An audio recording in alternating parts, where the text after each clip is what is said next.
The following is an Outdoor Channel original production.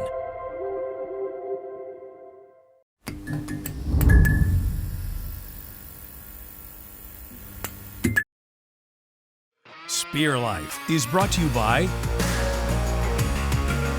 Naui Worldwide. Dive safety through education. Right now on Spear Life. That may be one of the funnest dives I've had without shooting a lot of fish. Sharks coming in, guys.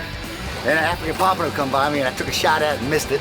Abort. Come on, heads or tails. Yeah, I got about 190 feet down. She nearly took me life.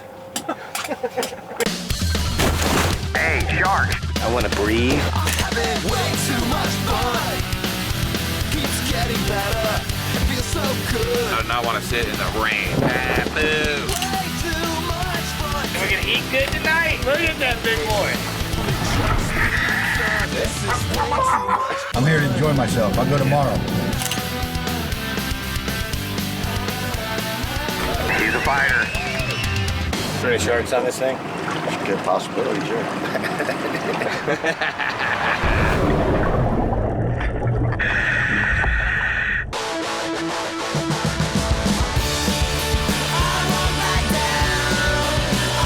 The guys and myself have traveled to the Magnolia State, otherwise known as Mississippi. We are teaming up with local spearfishing guide Jerry Atkinson and Scott Stanley, the captain of the Trash Panda. We are all really excited to be diving in a new location. There are tons of great wrecks to dive in this part of the Gulf of Mexico, but we also get to do something unique on this trip. We get to dive offshore oil rigs, something we've wanted to do for years. So once we arrived in Mississippi, we didn't waste any time getting on the boat and running out to our first dive of the trip. All right, Scott, did you check on the triple tail? The triple tail, we can shoot triple tail. Really? So maybe cobia, definitely mangroves, AJs on this wreck. Yeah. Perfect. You said it's about an hour run out. Yeah, it's to the wreck. about 35 miles from the pass.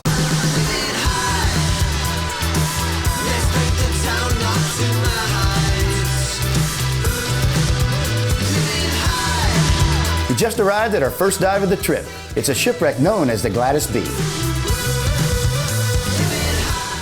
How big is it roughly? It's about 112 foot. It's good high structure, pretty high up, and then it drops down to about 100 foot.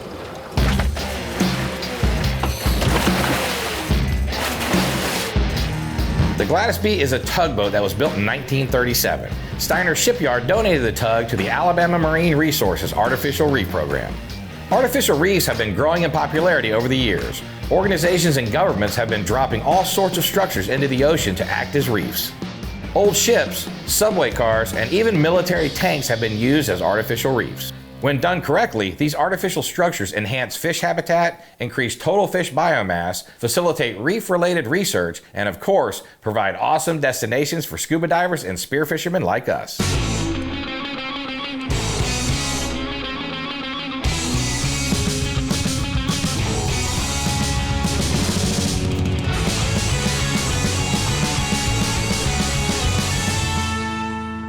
This was a really cool wreck to dive. It's only been here for about a year, so it's in great condition. The viz is perfect. I know, you can see everything.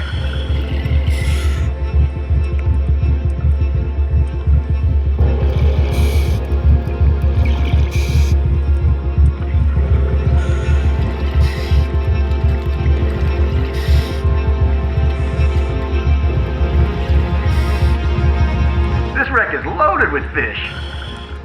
You guys see any shooters? There's some pretty good AJs, but I haven't seen a shooter yet.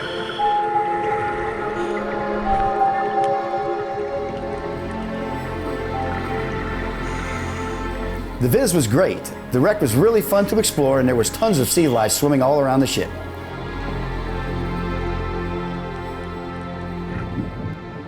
You can't ask for a much better dive than that. We may not have shot any fish, but who cares? That was awesome.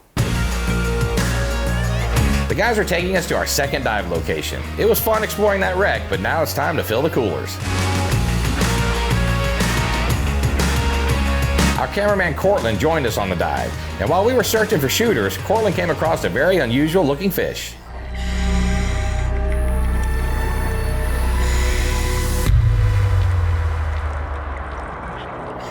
fish Cortland found is known as a lionfish, and not that long ago, it's a fish you wouldn't have seen in these waters. They're an invasive species from the South Pacific, and they are causing problems. Lionfish are not native to this area and have no natural predators, which allows the population to grow rapidly. They are also carnivores that are known to eat the young of snappers and groupers, which are very important commercial fish to this area. That's not the only problem with lionfish. They also have venomous spines that can sting divers, causing extreme pain, sweating, respiratory distress, and even paralysis. Cortland decided to help out with management efforts and remove one of these invasive species. That's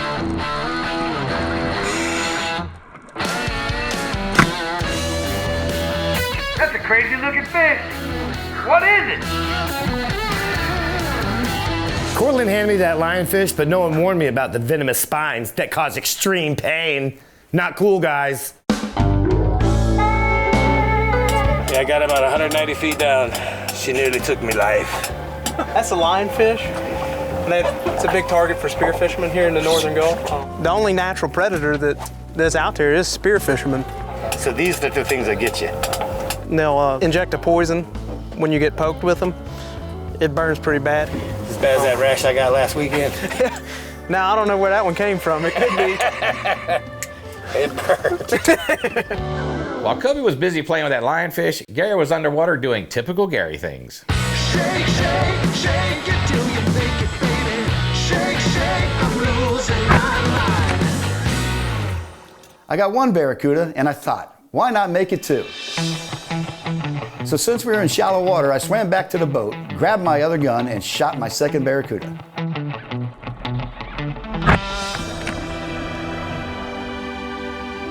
What can I say? Someone needs to actually shoot some fish around here.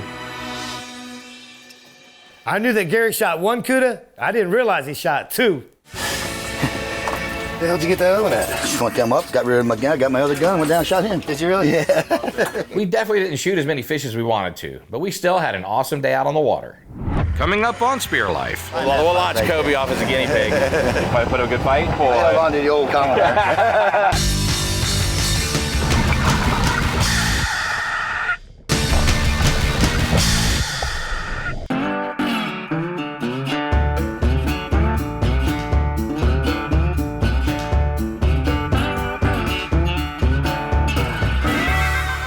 We can go out there and jam on the rigs today, which obviously the oil rigs is something we wanted to do specifically, you know, being here, because it's something we haven't done. Thinking the deeper stuff will be clear. Yeah, that's what's good with the oil rigs, because we don't have to worry about going to the bottom like on a wreck. I'll guard the 20-foot area.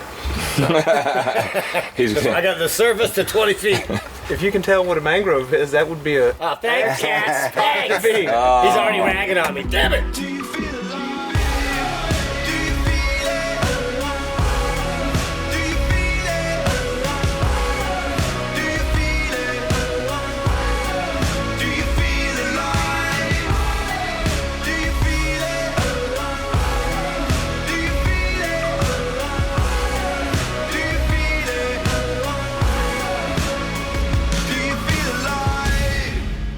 Coming to Mississippi to spearfish, we knew we definitely wanted to hit up some oil rigs that we've heard so much about. So for the first dive of the day, we're going to do just that. The western and central Gulf of Mexico is one of the major petroleum producing regions of the United States. These oil rigs started popping up in the Gulf of Mexico over 70 years ago, and it wasn't long before the local fishermen started to realize that these structures were fish magnets. These rigs act as an artificial reef, attracting large varieties of fish. I've always wanted to dive one of these rigs, and now we finally have the chance. Those little rafts, I was sure they just launch them right and then you jump probably. I wouldn't get it. I hope that would be the way I do it. I think you'd knock yourself out getting in that thing. If that thing's on fire, I don't care if I'm on the top, I'm jumping. I'll be doing backflips to get on. I'm jumping. I don't care. I'd rather break a few bones than get burned to death. There ain't no doubt, bud. But I wonder if they launch it and it blows up. It looks like a hard raft. Because it's small. We'll launch Kobe off as a guinea pig. Oh, sure, Kobe would do it. Story of my life. I've been John's guinea pig ever since we were little kids. Now John and Gary are trying to launch me off an oil rig. Come on, guys.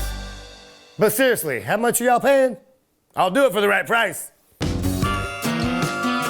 think we're gonna stick to diving under this rig instead of jumping off it. I've been spearfishing for a long time, and I've dove countless wrecks, reefs, and even some towers. But this will be my first time diving an oil rig.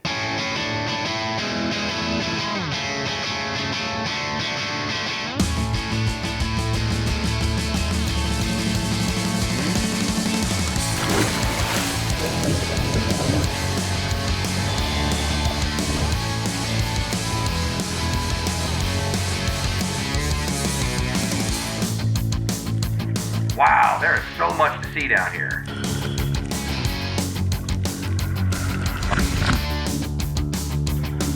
Way to go, Garrett.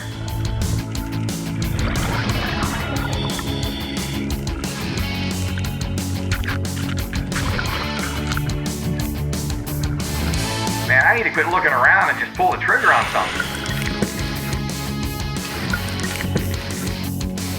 Nice shot, John. Are those reds or mangroves?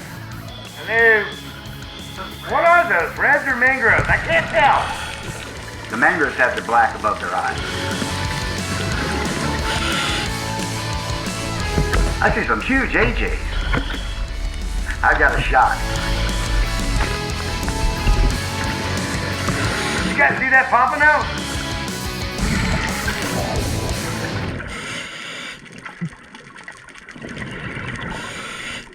Shark's coming in, guys.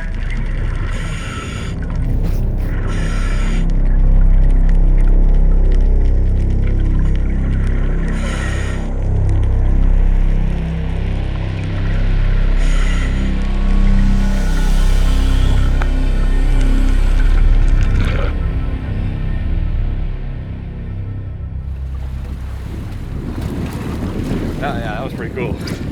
I mean, it took a dive to kind of get the swing of it. That was my first time spearfishing an oil rig, and after just one dive, I think it's safe to say I'm hooked.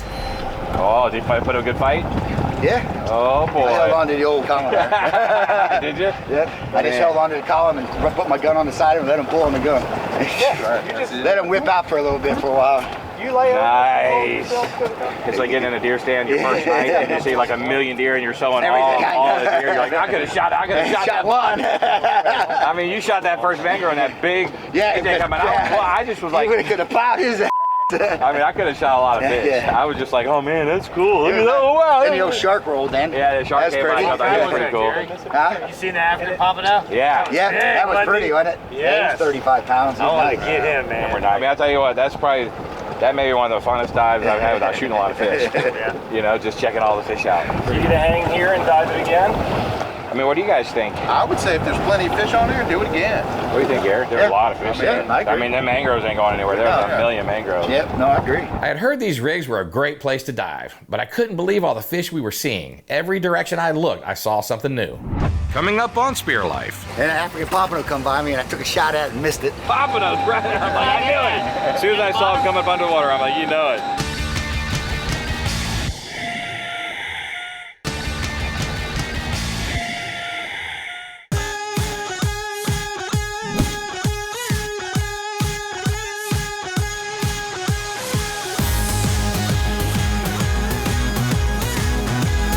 We were in Mississippi, spearfishing under an oil rig in the Gulf of Mexico. Our first dive of the day was incredible. There were fish everywhere, and Gary landed a great amberjack. Nice. This spot is so good that we decided to stay put and dive it again. However, before we dive, we need to give Kobe a little lesson in fish identification. I need a spotter. Hey, there's no redfish. Those are all just mangroves. Those are all mangroves. All the and chubs. And I'm like, that's a red, that's a red, that's a red, that's a red, that's a red. There were some big I mangroves. was looking for the black spot on the head, dude. None of them got it. Yeah, they do. You just gotta look at it right here. Don't judge me. John and Gary have been doing this for decades. I'm a rookie. See, you got this dark area right in here. Right here, see them? They're a darker color underwater. Yeah, you got that dark color right here. Snapper's gonna look a little lighter. In Kobe's defense, they do look pretty similar. Well, kinda. I mean, they're both fish. There was no red snapper there. Okay, good. Now, Well, too, if Jerry wants to go with you, just help him shoot some fish. that'd help me a lot. I'm really glad our guy Jerry is going to dive with me to help me identify the correct fish.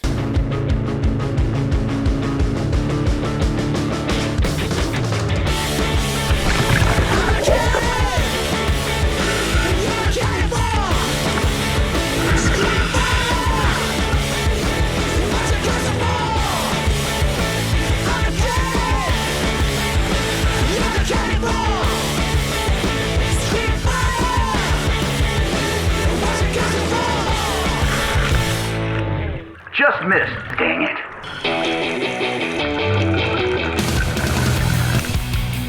Nice shot, John.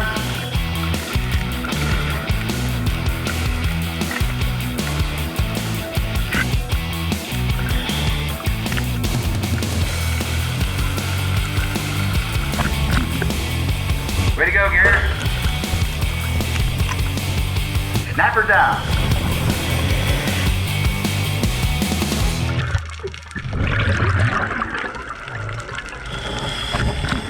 We're eating good tonight.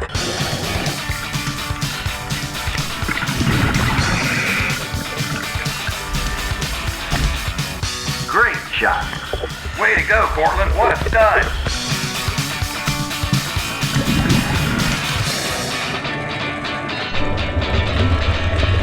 Got that African pompano that stuff far away. And an African pompano come by me and I took a shot at it and missed it. Was he too far out? Yep. We shot some nice fish, but it was our cameraman, Cortland, who got the catch of the day. Gotta go shoot his pompanos, right? I'm like, I knew it. As soon as I saw him come up underwater, I'm like, you know it. Cortland is a great spear fisherman. Those African pompanos are beautiful fish. I'm gonna ask him for some tips because that fish is on my bucket list. They like to get out in the open. You gotta get out there and sit there. If you're hunting African pompano, you gotta hunt African pompano. You can't be shooting snapper and be up in the rig. You gotta be out there just sitting there. You feel kind of stupid for a while.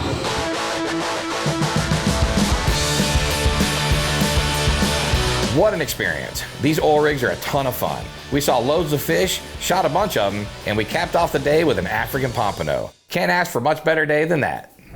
Coming up. Aboard, aboard, aboard! Aboard! Should we jump in and get some coming out of the water footage?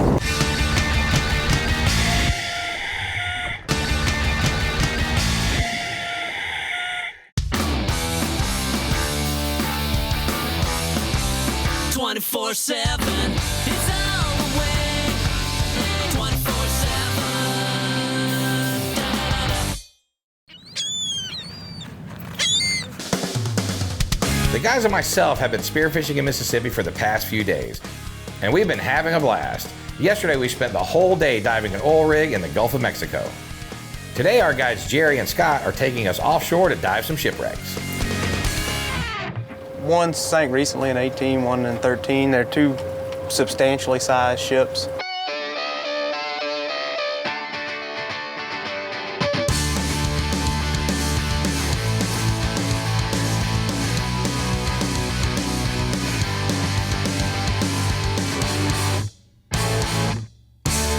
We had every intention of spending today spearfishing shipwrecks. Unfortunately, the weather had other plans. This is the Gulf chomp I was telling you all about. When you're traveling at high speeds and the seas are over 8 feet, it's like being in the octagon with McGregor. I was getting thrown all over the boat. Yeah, they're showing the wind picking up midday from here. Well, the thing is that 4 miles is a taste of. That's just a sample. That's a sample. Yeah, there's another hour or so of just taking it on the chin. An hour and a half to get in. I mean, I'll go either way. Come on, heads or tails. All right, let's pull the ripcord, boys. Aboard, aboard, aboard! Aboard! All right, well, digging through the chart here, it looks like there's artificial structure that they put out called Versailles Playground that we can run to on the way in. Poseidon's Playground is an artificial reef a few miles off the coast. It is only 40 foot deep and it was designed to give new scuba divers a place where they can start diving. It is composed of a variety of Greek mythological statues, as well as a few other pieces of structure. We settled down and moved to this town. I've been trying. Anybody see any shooters? With a civilized class, distractions aside, we're forced to make time. I can know. Guys, they need a statue of me down here. It's just a conflict of interest inside of my head. I swear I'm not usually so easily let it go. I'm trying my best to make friends who don't sing, but it's so hard to socialize without a drink. But yeah, triggerfish everywhere. Hey, we got a dive in today. Sure did.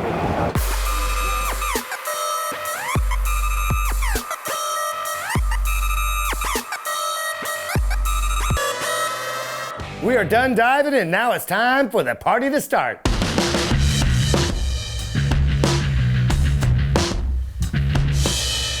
We decided to hit up a few beaches and bars on the way back in. And at one of the beaches, Kobe found himself in a little bit of a competition. All right, go ahead. Go ahead.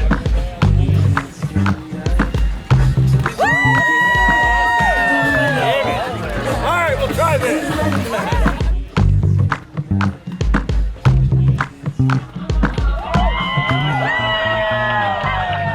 Everybody mocks me because I can't identify every single fish in the ocean. Well, I'd like to see John and Gary do that. Go ahead, I'll wait. We had a great time hanging at the beach, but eventually it was time to head back in. We've been spearfishing for quite a few days now, and it's time for the best part of the trip. Chef Gary is gonna take all the fish we caught and prepare an awesome meal. Not only do we have a bunch of great fish to eat, but we also put out some crab traps this morning. And now it looks like crab is on the menu. Gary's cooking fish, we caught some fresh crabs in our captain's traps, and our guy Jerry is searing some ribeyes on the grill. This is gonna be an epic feast. I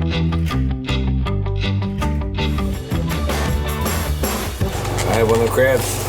You got crabs? I've had them for 18 years, I think. We got what we needed, we had fun, and we all made it out alive. We dove the oil rigs. Yeah. We finally have done it. Our first Mississippi spearfishing adventure is one we won't soon forget. Spearfishing under an oil rig was one of the coolest dives we've ever done. I still can't believe the amount of sea life we encountered. We may be far from home, and we may be diving unique structures we've never explored before, but we are still just three friends, making memories, having fun, and living the spear life.